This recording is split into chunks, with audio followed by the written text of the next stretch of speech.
Everybody getting settled? All right. Well, welcome to April's Tech Map. Did anybody else realize that there's 25% of the year already gone from us?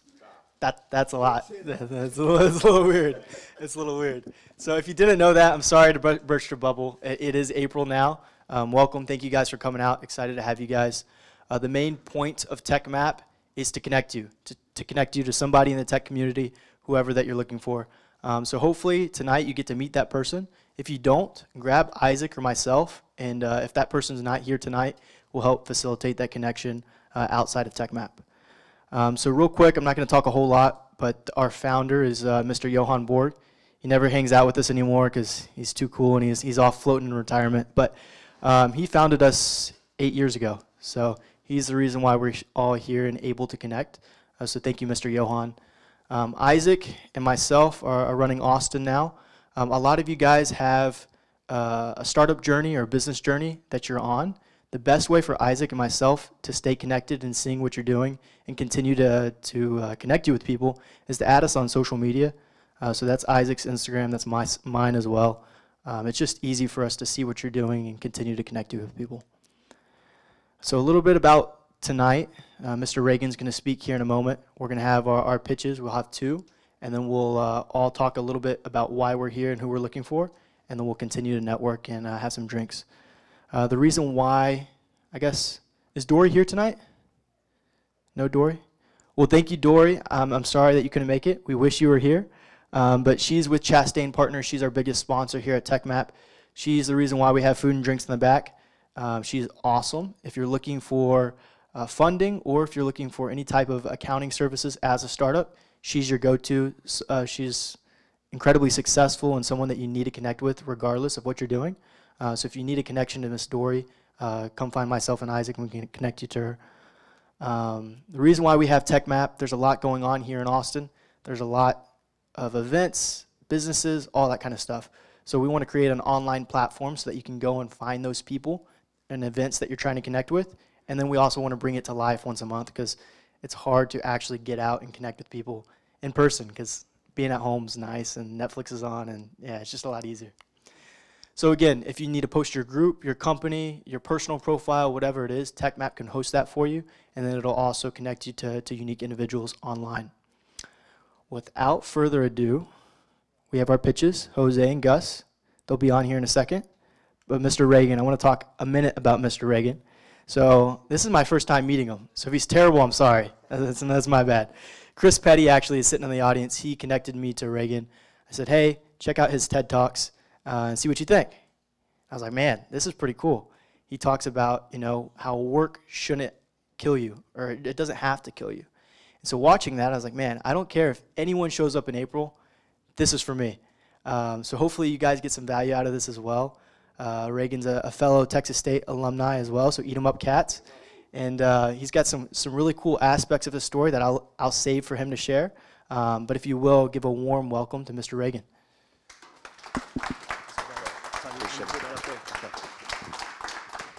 Hey guys, how are we? Good, man. Glad to be here. Thank you, Taylor. Thank you, Isaac. And yes, even thank you, Chris, for having me out here tonight. What a gift to be brought into a different group of folks. And I don't take it lightly that you're spending your time here this evening and to listen. And I'm honored by that. Thank you. And let's have some fun together. So to begin, let me just throw out a couple of scenarios for you. See if maybe you relate with them. And if maybe you relate with it, maybe you can turn to your neighbor if you haven't got to meet them yet and say something like guilty or like, oh man, I do that one. So scenario number one, have you ever found yourself lying in bed or lying on the couch or asleep at the desk or wherever you are, and maybe at 3 o'clock or 4 o'clock in the morning, you wake up. And you wake up and you use the bathroom and you can't go back to sleep. And so you say to yourself, well, if I'm up, I might as well start hammering out some of those emails. And so you get into your inbox and you start hammering out these emails. And then all of a sudden, as you're blowing through your inbox, you're getting close to inbox zero and the sun has yet to come up. You think to yourself, all of these people that I work with are going to wake up and come into their inboxes and see that I was awake at 4:06 this morning sending them emails. And they're going to think I'm so productive. We've done that one. Yeah, you know you've done that one. Okay, how about this one? Whenever you talk to people, maybe at a tech map meetup, maybe whenever you're talking about your day on a conference call before everybody dials in, and someone asks you how you're doing, you say something along the lines of, busy. Or on the conference call, I literally had a guy at a company that I worked with say this, busy man, per usual. Or how about you say, man, it's a marathon and a sprint. And you find yourself, when talking about your work, becoming tribal with these folks who like to wear this busy badge of courage. And next thing you know, all you do is talk about how crazy your life is and how tired and busy you are. Do we feel me on this one? Or maybe, how about this one? In this one gets me the most, and this is why I most wanted to create this talk. Even though we have the best of intentions, even though we wanted to create something out of nothing, even though we wanted to be founders or support founders, we think that in order for me to do my best work, in order for me to really contribute, it's going to beat me bloody. Like me operating at a healthy level, I'm not going to make the impact that I want to make. We don't read books about people who lived balanced lives. We don't quote them at college graduation speeches. There's not statues to people who figured out a way to not let their work make them have an asthma attack every other week. So where do we find ourselves when we have this crushing feeling that for us to do all the work, for us to make our real contribution, that it's just going to knock the wind out of us every single time? I used to work for a consulting firm. It was a spinoff of Deloitte, and I was there for about 5 or 6 years, and I got to work directly under the CEO. And so that meant that I was traveling all around the country with him, keeping his 90-hour-a-week pace. In addition to doing all of this work, we started teaching a couple of college classes on business leadership that we co-facilitated. One was down at Trinity in San Antonio. And there was an evening where we were doing a session about productivity and time management. And unbeknownst to me, whenever my boss got up to facilitate his part of the class, he pulled up a screenshot of an email from me at 4:06 that morning and said, guys, let me tell you one thing. If you don't hear anything from today, hear this. More pace, more capacity. If you look at what Reagan did here, he was up at 4:06 this morning. Let this be an example to you of how you're going to get ahead. To all of these like impressionable 20-year-olds, right? And I remember being so honored, thinking like, yeah, this is jet fuel. I like it. I'm going to drink this for the rest of my life. So about 3 years later, I was sitting in my therapist's office, and it was actually a pretty good week that I had just had, pretty productive week. And I forget what I accomplished, but man, it was a stellar week. And I said, but for some reason, I'm not able to celebrate. For some reason, I feel like back to it. And she said, Reagan, when are you going to be able to stop when the work is finished and believe that it doesn't have to be as hard as you think that it does? That for you to do your best work, for you to make your best contribution, you don't have to get jumped by your ambitions. Man, that sent me off. That sent me off into a thought process for a couple of years, thinking about how do we reframe this? And the goal here is not to limit the amount of work we do. The goal is not for the 5 hacks to do better at email or the 5 brain hacks to find more focus. How do we shift where we find our identity so that even though the work is difficult, even though there's an endless amount of things to do, we don't let it eat us at a soul level? You feel me? You see where I'm going? So if what we really want is not the long hours, if at the end of the day we realize that, yeah, I can drink that jet fuel, but it burns fast and I run out of it, what do we really want? Like, what are we really after? Yeah, I'd be interested in your thoughts. Or what do you think, as we're chasing the pace, what are we really going after? What do we really want? What do you think? I wonder. Money? Yeah. Yeah, I'm after money. What else? Yeah. To be happy. To be happy, right. If I excel in this work, then I'm going to grow into the kind of person that I want to be, and I'm going to find fulfillment in that. Along these lines, what else are we after? Purpose. We're after purpose. I must be here for a reason. All of it's not super clear to me, but I bet you if I commit to something bigger than myself, I might find a purpose in the work that I'm doing. What else do we feel? Well, give me one more. Ooh, okay, yeah, now we're going. What else are we at? Freedom, yeah. I want to be the master of my own ship. I want to steer my own destiny. What else do we have? What's that? Yeah, I want to be successful. I want to know what it means to test the limits of who I am and to look down conflict and adversity in the eye. Yeah, and come out on the other side alive. Yes, thank you. That's good.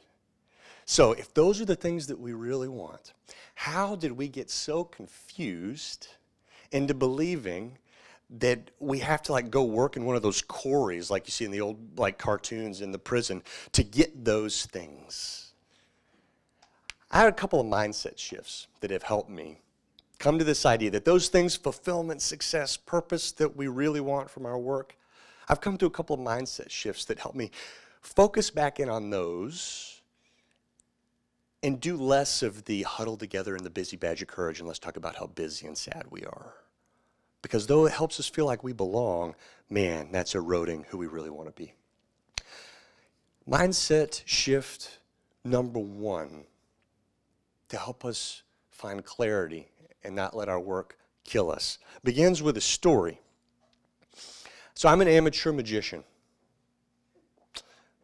This is a big deal because whenever I was in high school, I was paid real money to go and do birthday parties for younger children. I don't know if you had a job in high school or if you started a business in high school. Did anybody have one of those, like a lawn mowing business or anything like that that you did? It's, you know, it's very, everything is serious when you own your own business in high school. So man, I'm doing these magic tricks and I want to be fulfilled and I want to have purpose. So I'm learning this skill and man, I can't sell enough 7-year-old birthday parties. Next thing I know, all of these magic tricks that I've spent all of this time learning how to do, they stop being so complicated to me, right? Because I gained proficiency in the skills which I chose to be an expert in.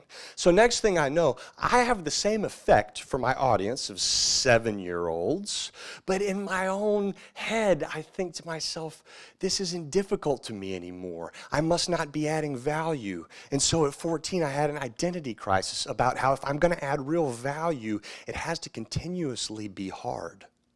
So I went to the magic shop. And there was this wise old magician who sat in the back behind the magic tricks. And I went to him and I asked him, wise old magician, do you ever have this feeling when you learn how to do all these magic tricks, but the illusions that once mesmerized you are no longer impressive? Do you ever have this crisis where you think, well, everybody else must be in on it too?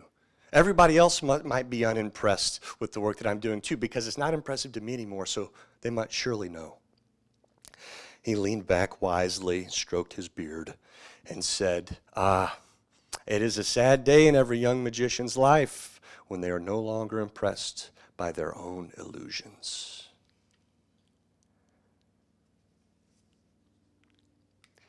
This mindset shift that I want to talk about is called overcoming the fear of easy. Let me ask you a question. Do you ever find yourself in your work doing something that you have developed over the course of years, that you've got a lot of proficiency and skill in? You deliver it to people and they pay you happily and they thank you. But inside, the amount of time that it takes for you to add this value over the course of a decade has decreased, and you're still adding the same amount or more value, but inside you question the validity of what you're doing. You ever felt that? Or whenever something becomes less complex to you, you think everyone else must be in on the joke. And therefore, we self-sabotage ourselves into doing weird things like creating more work for ourselves or not showing up and performing as effectively as we could because we think everyone's criticizing us because they know how to do it as well. You feel me on this one? Along our journey of development, there comes a point where we have the proficiency that we once sought after, and no one else was on that journey with us.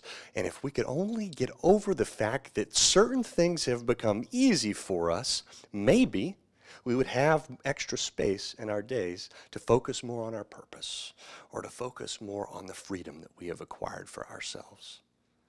Man, guys, this is a work in progress for me. What I used to do was when something started to become simple for me, I would say, it can't be that simple. And so even though I already had a solution, like the deck for this speech, I'm going to go find, I should make a new deck.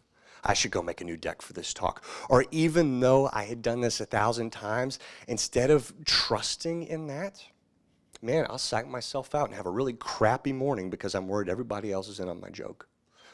What I'm learning to try and do is to recognize that the things that I've put in the time and energy to deliver to the people that I want to serve, I'm actually going to bring more value to them if I show up believing that I need to be in the room.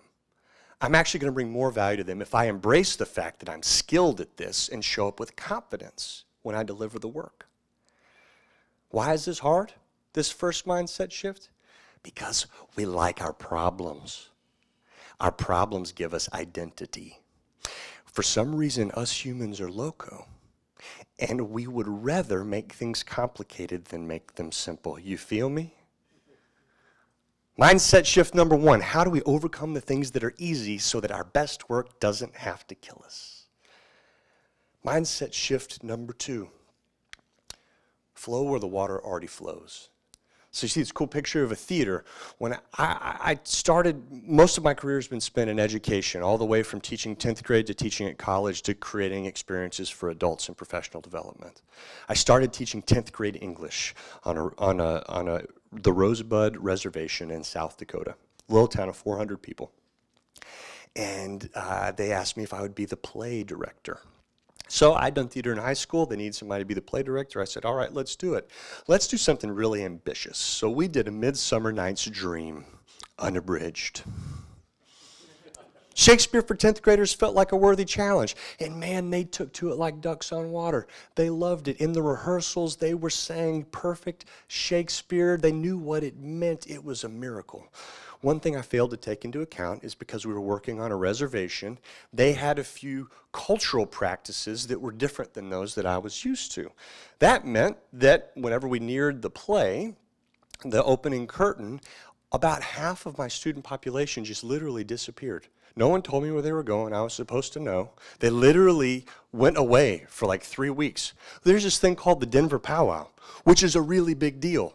And I didn't take that into consideration. So now I'm stuck with half of a cast and our play that's supposed to have opening curtain in like 2 weeks. I called my dad and I said, hey, I have every right to not do this show, right? Even though it's going to disappoint the community because it's a small community and some of the students, I'm justified. He said, yeah, you're totally justified in calling it quits and not doing the show. But I wonder, have you got out of your own head for a second and considered whether or not others might benefit from participating in this thing that you view as a burden? Let me say that again. Have you ever questioned yourself to think that others might benefit from participating in this thing that you view as a burden? So he taught me to flow where the water already flows. I went to the elementary school where I knew that there was a drama teacher there who was trying to get a drama up and going, and she might have more success if she could point to high school and say, don't you want to be like those high school kids doing drama? And I asked her if she would join the cast. I knew a friend of mine did theater in college and had this itch to scratch to get back on stage, and I wondered if maybe I could get him to join me. Next thing I knew, though it was a weird solution, I start filling the cast of this student play with teachers. And finally, I found a teacher of mine down the hallway who was having a hard time creating relationships with his students. He just couldn't do the class culture thing. and many of his students were in the play, and I knew that he would value the chance to have contact with them outside of the classroom, so maybe they might be able to create a relationship.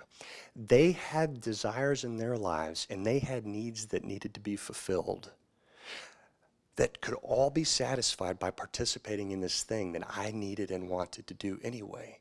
But I had failed to understand that water was already flowing in one direction.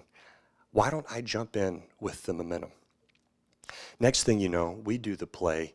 It brings down the house. They have to add a second show because this 400-person town is so packs the room. People drove in from Nebraska to come to the show. And that one teacher who had a difficult time making relationships with his students, he played a girl in the play and had to stuff her brassiere with socks. And after that was a legend and didn't deal with cultural issues in his work anymore. Where do we find ourselves with a challenge in our work that we think this is damn near going to kill me?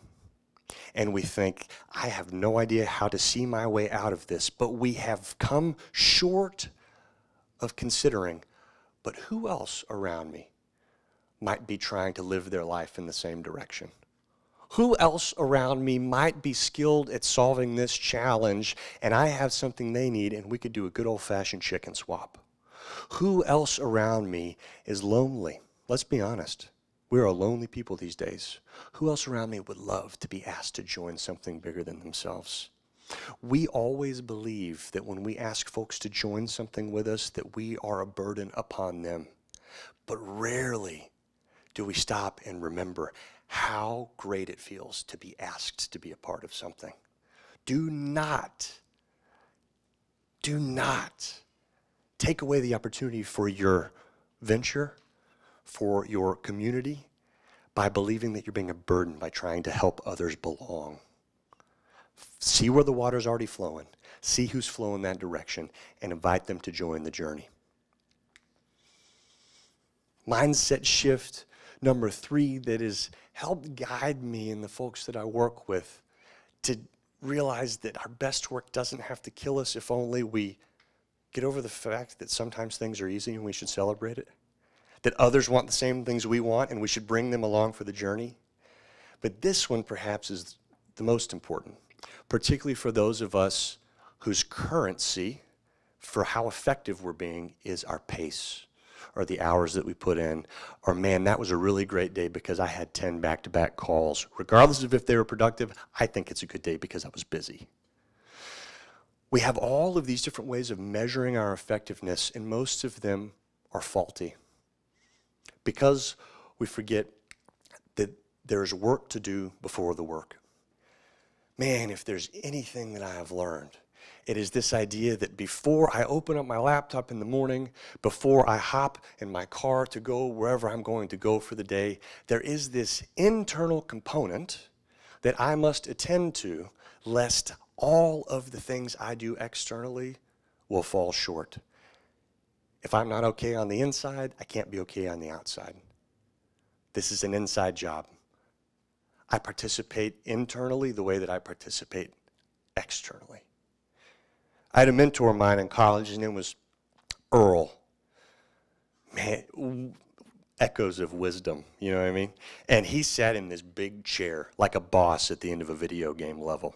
And when I would come in, and we would line up to go into his office to get wisdom from him, and he would listen to us poor pissant students who were so privileged to be in college, and he would let us complain about how we were doing all the work, how we were doing everything right, how we were fulfilling all the expectations, but we felt unclear about our future. We felt like all of our actions weren't adding up.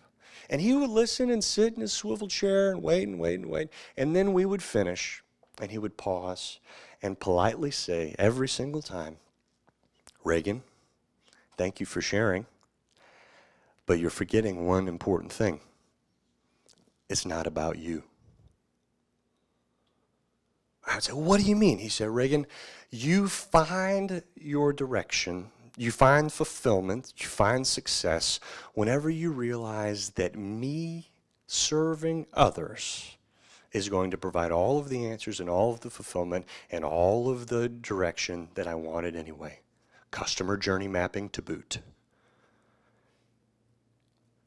I later came across that quote by Zig Ziglar.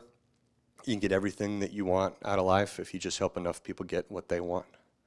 And man, these days, as I think about doing my best work without it killing me, I have to wake up in the morning and do my best to stop and realize, Reagan, this isn't about you.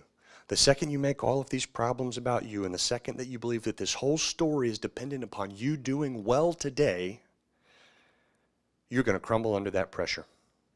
But if you do this work before the work, and you do whatever you need to do to find peace, you do whatever you need to do to remember that you've got relationships, and that if your venture fails or this deal doesn't happen, that you still have value, man, you can become invincible. And the work can be hard, but it will not rock you the way that we've experienced it rocking us sometimes. So, we do our best work when we remember a few things. It's not about intensity, it's about clarity. It's not about capacity, it's about freedom. And it's not about pace, it's about peace. And let me be clear, this is not an argument for us to go do less work, because we're committed to the vision that we want to create in the world. And for those of us, when we deliver really great work, what is the reward for delivering really great work? More work, right? Cool, what else do you have for me? So we're not talking about eradicating the work, we're talking about where do you find your identity? And from that place, can you become invincible? Thank you for listening with me. I love to chat with you. We have a few minutes for questions. Questions or thoughts that stuck out to you, or if there's an idea that you want to untangle that to help bring some clarity, what would be helpful from you? Anything? Please. Yeah. So one thing is you mentioned freedom and this thing, but traditionally it's everyone, if you're the center of activity, that's what everyone looks to, right? So they want that one person that is the hub of everything. How would you juxtaposition that against what you're saying? Sure, so let me make sure I'm understanding you correctly. So all well and good, Reagan, solopreneur, but what if you've got a venture that people are depending on you? Then how do you behave? Yeah, because otherwise they'll find some other source for that who is the hub of activity. Yeah, okay, that's good. Otherwise they'll find some source for the hub of who's the activity. Again, I don't think that we're necessarily talking about eradicating activity. We want for there to be a hum in our workplaces that's driving us forward, and we want people to feel connected to that power source. But the challenges start to arise when we find our identity not in the freedom that we've established, or the purpose that we're looking for in our work, or the fact that we're serving others by doing the work that we're doing. The wheels start to fall off when we start to find identity in, yeah, people like us do things like this. Yeah, chest bump. Yeah, how busy are you? Oh, I'm busier than you. And then this permeates an organization, and it spreads from organization to organization if you're a services company that goes into another organization. And then before we know it, this seemingly innocent behavior of trying to relate to others by talking about a commonality, which might be that we're really busy, defeats the entire purpose of creating community, because all we can do then is talk about how busy we are. So as a leader, I think you get to steer the ship and say, we work hard, don't get me wrong, but that's not all that we are. And let's make sure that we find clarity there. Thank you for the question. Yes, sir. This sounds great. Stepping out of the rat race makes total sense. Yeah. Right? Understanding what are the right priorities makes total sense. In a regular organizational structure, as an entrepreneur, you're juggling about 100 different things simultaneously. How do you get clarity on 100 different things simultaneously? Because that's a very different problem than being in a workspace. You have to be busy because you're trying to try. Yep, absolutely. And again, there is a difference between, yes, the plate is full and it should be full and it should get more full. The more value that you add, the more opportunities should arise. But there's a difference between being busy and being productive. I'm so busy all the time because I've got all these things to do versus all of the hours of my day are taken up because I'm picking the most important priorities for me. Again, I completely agree. In a regular workspace, right? Absolutely, because hours is what matters. That's what others see. But as an entrepreneur, it's not the hours; it's what you get done. But still, there's so much to get done. How do you get the clarity? I think that my response to that, which is going to probably be imperfect, but off the hip here, man, I think the concept here that I'm trying to drive home is it has nothing to do with the fact that there is so much for us to spend our days working on. It has to do with how we choose to talk to ourselves on the inside. And that's the thing that I don't know that I think that we can control. Reagan, Yeah. back off that. Yeah. What are some things you do maybe in the morning before the day starts to help you gain that clarity or talk to yourself, get your mindset in the right frame? Yeah, thank you. You know, whenever you eat really healthy for like 3 days and you feel really awesome, and then you forgot why you feel so awesome and hydrated, and you're like, East Side pie sounds like a good idea, and you've got a lactose issue, but you do it anyway. We humans are really great at forgetting the small behaviors that we put into place that yield positive benefits in our lives. Exercise, of course, is an example. If you've got a spiritual practice, it's staying on top of that. So for me, I think that finding the clarity that we're talking about, the reflection is perhaps one of the most important things to do.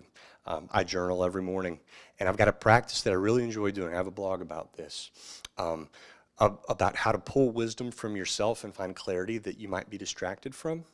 And I'll ask a question from little Reagan, like the more immature, like petulant version of myself who's just stuck and mad about life. So little Reagan will be, well, I don't know if I should publish this blog because maybe my friends from high school will judge me. And then I'll write answer. And so literally I'll ask a question as like the younger version of myself, and then I'll just write out an answer as if I was writing a letter back to myself. Man, a lot of times in the mornings when I'm struggling on what's the most important thing for me to do today, like what are the 5 things that need to get done today out of 100, I'll just ask myself, little Reagan says, I feel like I need to focus on this, but really what are the 5 things I need to do? And then I'll ask myself. And man, just that one filter of accountability for yourself has been valuable for me. So I reflect every morning.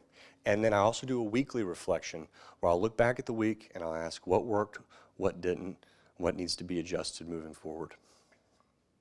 Last question. And I got a smoothie machine, and 3 out of 5 days I used that, and that's probably good somehow. One more to close? Yeah, please. Any books that you recommend that kind of helped you through this journey? Great question. Man, so I really love anything by Seth Godin. I don't know if you subscribe to his daily email, but you should. Seth Godin, he's written a blog every day for years, tens of thousands of blogs, and he's fantastic. I love Simon Sinek. Brene Brown is someone that I turn to for content like this. Her new book, Dare to Lead, is fantastic. Some people write this stuff off as kind of fluffy, but we really got to do business and make the bottom line. But man, I think Brene Brown has some amazing language on what it means to be a human and live a full contact life. Those would be 3. Thank you so much. Thank you, guys.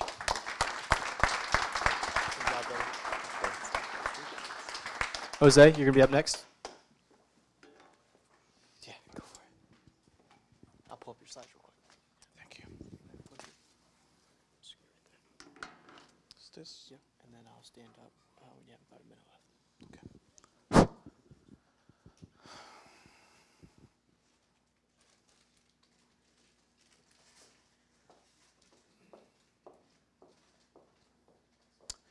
All right. Hello, everyone. My name is Jose Romero. I'm an electrical engineer, and I also have a full-stack development background. But now I work as a product manager on a huge semiconductor company, 30,000 employees, I guess. I don't know them all, but pretty big deal. I have a couple of patents myself. The most important one that I would like to highlight is an electronic voting system, and you'll see why. So today, I want to talk to you about For Us, change for all of us. And I would like to start by introducing you to Anna. Smile. Thank you. Anna will face a lot of issues through her life. Global warming, pretty good, pretty bad deal, I guess. Plastic pollution, you know, swimming through a lot of dump in the beach, and job automation. These are things that are going to impact her greatly. It's pretty daunting and it's pretty upsetting. So that's why Anna is. It's kind of sad and mad. But there's a thing. She's not alone. With the right information, she's going to have the ability to elect leaders that will help her solve those problems, right? She just needs the right information, so it's really good. She's not alone. And she's happy about it, but here is a problem. Yes, there is a problem. She doesn't know all the people that she can elect. She needs to browse multiple pages to understand what are the representatives and things that at the end of the day are going to impact her. Well, with For Us, we're going to make it easy for her to understand all the representatives, all the candidates that she has to elect at some point, and she can get all the information that she needs in one place. This is good, right? Well, here's another problem. Yes. Getting upset again. It is really hard for her to understand all the things that they are proposing. Like, she has probably 5 elections in a couple of months, and she doesn't know what each one of those candidates is trying to do. It's pretty important because this is information that is going to impact her. So with For Us, she can see at a glance all the proposals, all the ideas that each one of the candidates is proposing, and she can either accept or reject things that she doesn't like. Because even though she doesn't like the candidate, she might express herself liking or disliking a specific idea, which is good, really good, right? Well, another problem. Turns out none of the candidates are working on what she really wants, which is end global warming. With For Us, she's going to have the ability to propose an idea to the candidate and donate to the idea. If the candidate chooses to accept that idea as part of the platform, then the candidate's going to get the donation and help the campaign. And once we have shaped the candidate, and now that the candidate is perfect, she can donate directly to the candidate. Which is all good, because now this candidate is going to work for what she really wants, right? Well, yeah, it is pretty good, because with this information and with all this work, Anna has created 3 ways to understand what the candidate is doing. One, she can rate, now that the candidate is elected, and she can rate the performance. 2, she can measure how much things the candidates have done, and how many things they are really done after they were elected.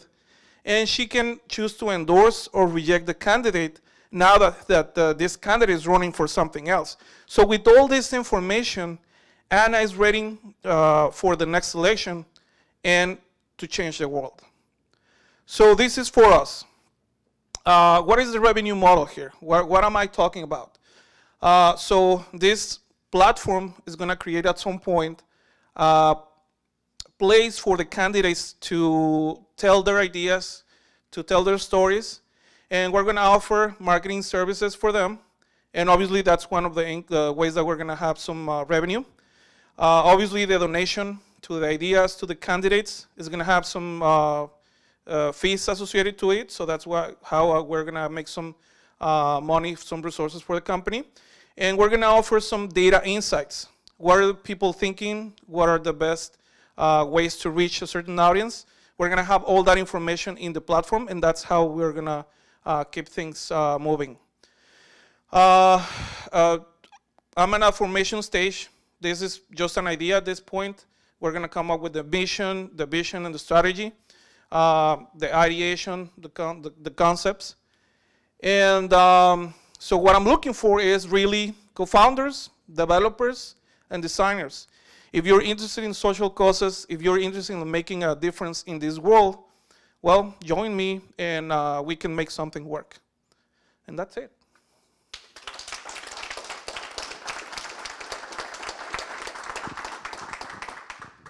So questions? Yes. So are you going to be working with, advisors or policymakers to help, curate the choices that people have? Because there's some political positions, say Brexit, for example, where people can join on a cause without necessarily understanding all of the consequences of it. And then as it gets more and more attention in the news, and you realize how complicated the situation is, and people start to kind of regret their initial support for it. Would you be working with organizations like Sierra Club or the AFL-CIO to create? Yeah, pretty good question actually, because that's one of the main things that I want to offer on this platform. We get so many information, so many ways of having information from social media. Sometimes it's not the good information that we want to get. So on this platform, we want to position formed or informed opinions in the top of the comments, in the top of the space, so that we have more visibility to either validated opinions or genuine opinions, because we also don't want bots getting into the system, right? So we're gonna create some sort of account verification similar to Nextdoor, in which you can see that the people that is providing an opinion is actually someone that lives on the country where they're talking about.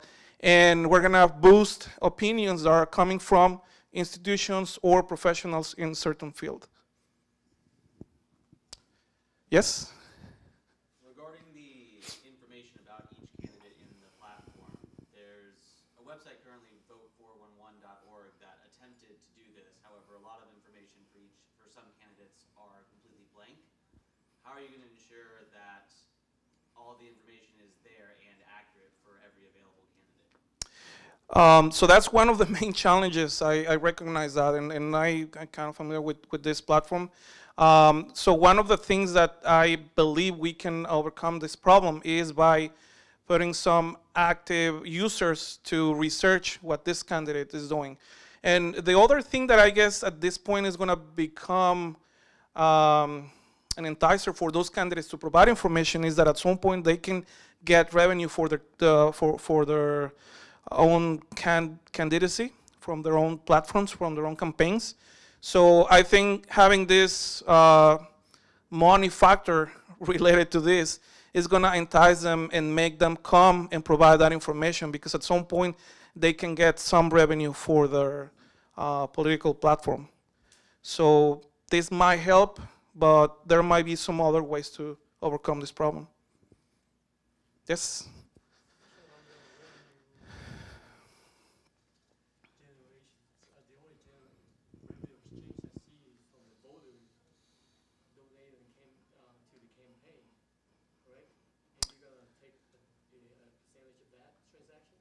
Yes, that's one way of getting revenue. The other way of getting revenue is the marketing services that I was talking about.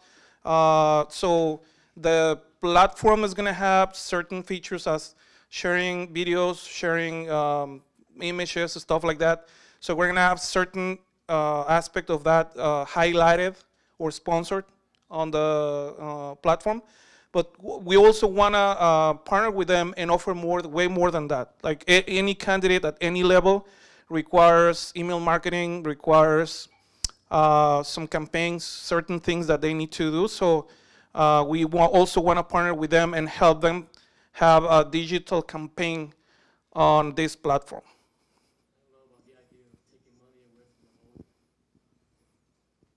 Sorry, what was that? Sounds like you're taking money taking voters' money. Don't feel comfortable with that. Not really. So like any voter is donating to the campaigns as they do now, And there are many other services that offer this. There are a couple of other ways in which the candidate can post their ideas and get some funding platforms, and they charge the fee as well. So we're not doing any revolutionary or different in that way. I mean, we're just making sure that we can keep the turns on to have all this information spread on the candidates. Awesome. Thank you so much, Jose. Thank you. Oh, thanks. That was awesome. Thank you. Ready to roll?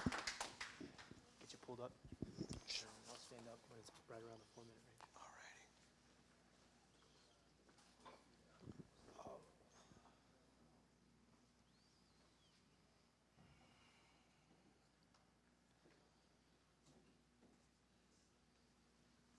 Alrighty, so my name is Himant, and can I hear a good evening from everybody? Good evening! Good evening! Thank you, that kind of brought some energy. I'm Himant, I live in Dallas, and this is our company called Jump Growth, and I'm not Gus. Earlier I think they told that Gus is going to present. Gus is although with me over there at the back. What we do is we engineer products, and we basically help technology entrepreneurs to build their ideas and bring them to reality. And so what differentiates us largely, or what our vision is we really are not in the business of developing products for somebody, but more than that, we do with them on what, so we basically work with their idea, help them understand whether it is feasible, work on the strategy, take them from the ideation to design to development and finally deploying and going live. So those are a bunch of services that we do. I would not look to go into details, but that's a small snapshot of what we have been doing. It's been 16 years I have been in the market. We've done over 1,500 projects. We are based out of 4 locations, started from India, moved to New York. Now we're in Dallas and Austin as well. And as it is said, the idea is great, but the key part for executing a project is basically the execution. Steve Jobs said it so nicely, to me, ideas are worth nothing unless executed. They are just a multiplier. Execution is worth millions. So what we come in or bring in as a team is the execution piece for entrepreneurs, where we actually help them do it right at the first time.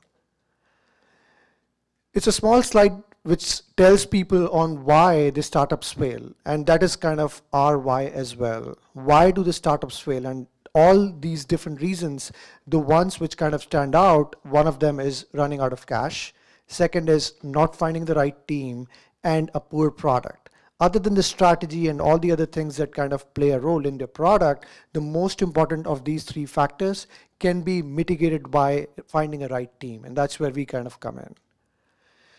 It's also seen in the past few years that the early stage funding is kind of imploded. People are not really now investing in early stage funding unless you really have a product in your hand. So those days are gone where you can just draw the idea on a napkin and you would get the funding. And that's where we come in. We help the people in developing MVPs. We help the people in doing the designs, doing the product strategy in the beginning, and take them to a level where they can then start looking for funding. The idea is to go to lean strategy, where we help them in building, measuring, and then learning through that measurable components after the release, quicker releases into the market, and we kind of help them in developing the products in a much efficient way. That's again about competency. We have around 100 engineers. We have 4 locations. We have more than 5 project managers. We have more than 1,000+ years experience in terms of person years. With the span of 16 years, we have worked with different kind of technology startups, be it fintech, travel tech, education, healthcare, advertisements, media. We've done some of the other work in all these kind of different products that people can think of. The process that we follow is typically starting with discovery phase, where we have a discovery session. We understand the requirement of the customer. We kind of take them through the strategy phase. We do a detailed session, and we create a scope document out of it on what exactly is needed to be developed, and all that is done pro bono. Once the discovery phase is done, that's when we start doing the sprint planning, moving forward. We do the design, the UI, UX, we do the development piece, and then finally support them in the final deployment and going forward. How do we deliver? We are local, so we are based out of Austin. We also can send the engineers at the client office. So if, let's say, you have a large team, you're running short of hands, you want some more engineers on the deck, we can provide that model. We do onshoring and offshoring, so we have our own engineers in India. We have a team of around 75 people back over there. We can do that. Typically, we are engaged using sprints, so we are an agile shop largely. We do in smaller sprint cycles of a week or 2 weeks. We can also do monthly dedicated teams, or we can do fixed price. That's a small presentation about us. Thank you.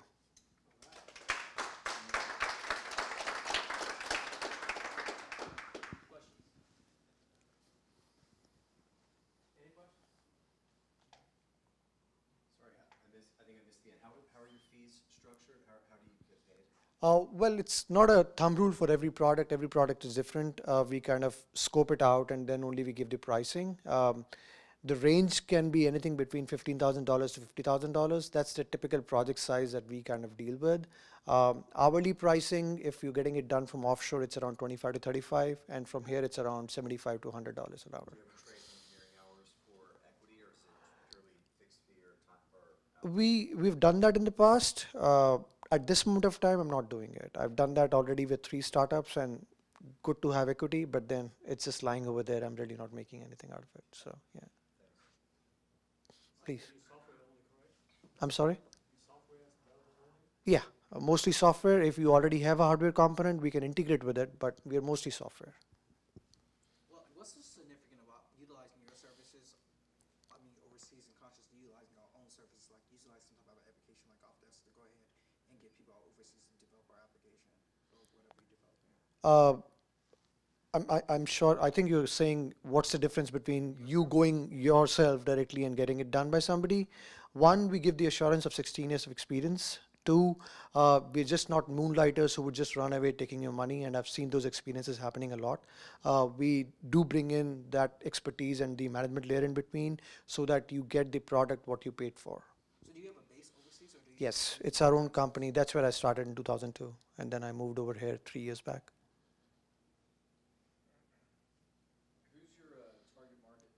Early to mid-stage startups, largely. So people who have great ideas, they do not have technical know-how or technology know-how.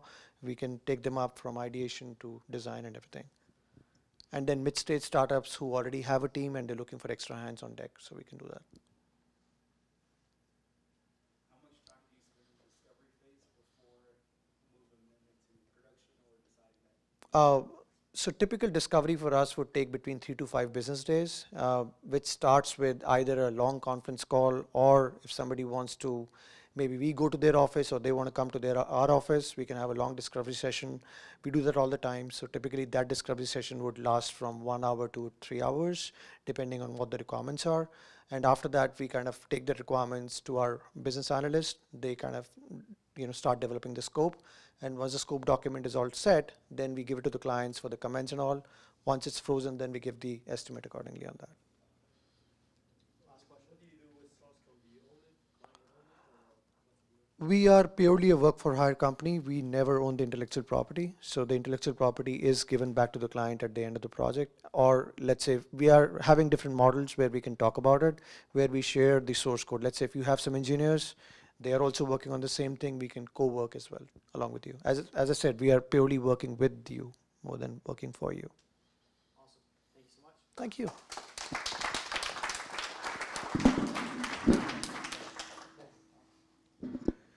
Awesome. So real quick, we're going to go around and take 10 seconds. You can say why you're here, who you're looking for, what you do. But again, please make it really, really brief. 1 or two sentences on why you're here, who you're looking for, and what you do. And then we'll get to networking. This is so that you can find and take note of who you're trying to connect with. Well, my name is Jose, and I'm looking for any co-founders. Any feedback on the page or any ideas, any thoughts is welcome. Hello, how are you guys doing today? My name is Saint Castellacian, and I'm looking for developers. Hi, my name is Himant, and I'm offering developers. Hi, my name is Reagan. If you know anyone who books events or needs professional development and speeches, I'd love to do that. Hi, my name is Barrett Morrow, and I represent cleanbuds.com, and I'm looking mainly for investors. Barrett, what's your favorite animal? Probably bears. Hey everybody, I'm Mike Chacon. I'm a software architect and developer. Kind of just here to pass the time. Hey everybody. I like tigers. Hi, I'm Justin, just starting a company, so just looking to network and meet the startup community. Hi, I'm Ferry.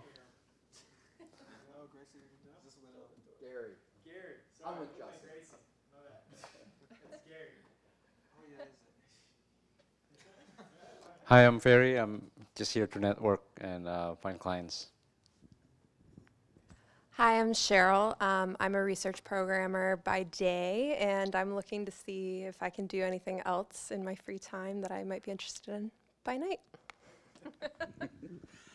I'm Tyler, and I'm a startup founder looking for a third co-founder and doing tech for time tracking for salespeople to start. My name's Steven Jeffries. I'm an attorney. I help tech companies pay less tax. And I'm also looking for someone to talk about building a platform or a product where I can automate my competitors out of the market. You want to hit that way? This way.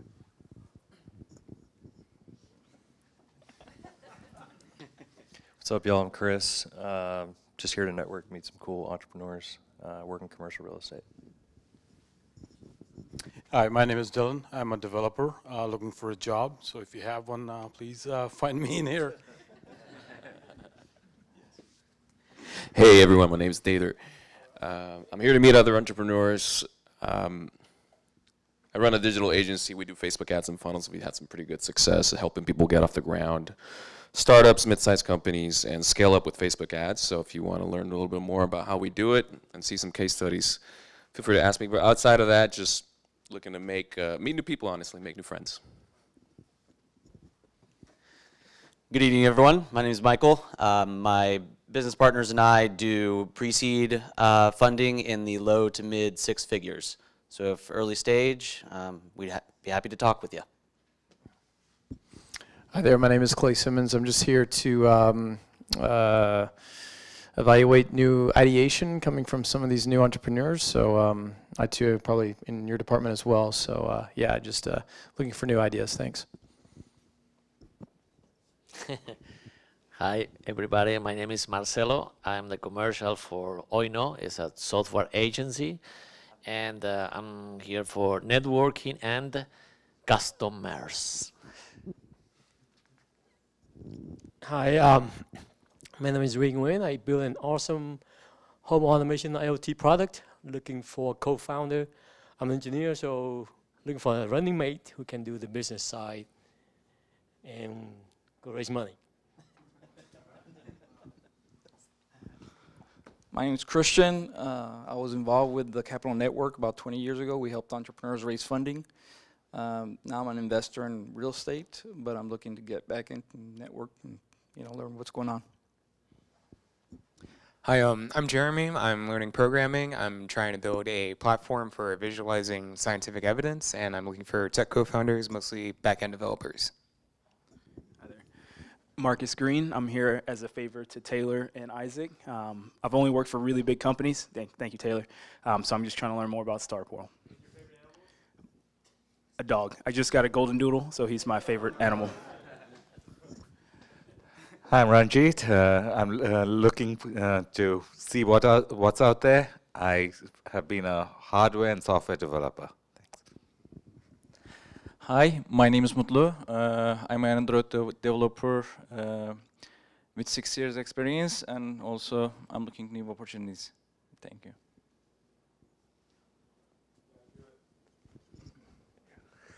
Hello, I'm Eric, UT Austin student. I also run an influencer marketing business, and I'm looking to network and just hear advice on my startup idea and just network, yeah. Hi, my name is Gus. I'm the local guy for Jump Growth, which y'all learned a lot more about earlier. Hi, my name is Lakpreet. I'm a digital content creator, so if you need help in that area, I'd love to chat. Hi, I'm Aditya. I'm a founder who's been running a startup for a couple of years in Austin. Thought it's a good time to engage with fellow entrepreneurs in Austin. So, funding, developers, business, sales. If you're interested, let's talk. Hi, my name is Satyam. By the day, I work for a company called Retail Me Not. I have been associated with the 3 startups as a seed stage investor. So I just moved to Austin a couple of months back, looking to network and get to know more startups and entrepreneurs. Hey, my name's Jonathan Newar. I actually pitched here last month, but I'm working on a startup. It's basically an Airbnb for outdoor sports. And just, trying to network, interested in, the tech side of things, digital marketing, what have you. Thanks. My name is Matt Winters, owner of mynetworkbuilder.com. It's a software app that basically does what we're doing right now, which is pitching and it pairs ask and offers together. Hey, my name is Thomas. I'm the founder of Valet Storage, and what we are is on-demand storage service. So essentially imagine a virtual closet and you don't have to spend the time to go to a storage, self-storage facility. So that's what we do. Awesome. I'm Taylor Villarreal. At the end of every month, if you well, real quick, at the end of every month, if you have a little extra cash left over and you wish it was growing a little bit, call me. Oh, no. Yeah, there you go. Sorry about that. I'm Tim. I'm play consultant during the day, and I've been involved in 5 different startups in my past, so I'm just kind of looking around to see what's interesting. Hi, everybody. My name is Richard. I'm currently a student at UT in Maccombs doing my master's in IT management. I'm looking for software positions in mainly early stage and like mid-stage startups. So if you guys are looking for developers, I'd definitely love to chat. Thank you. Cool. Real quick, before we network, we're going to do the raffle.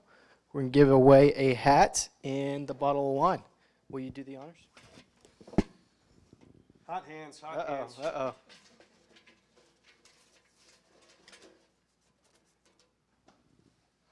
It seems Matthew Winters from Austin Visuals.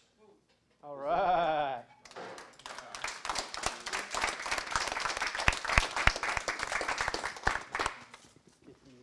Uno Maba.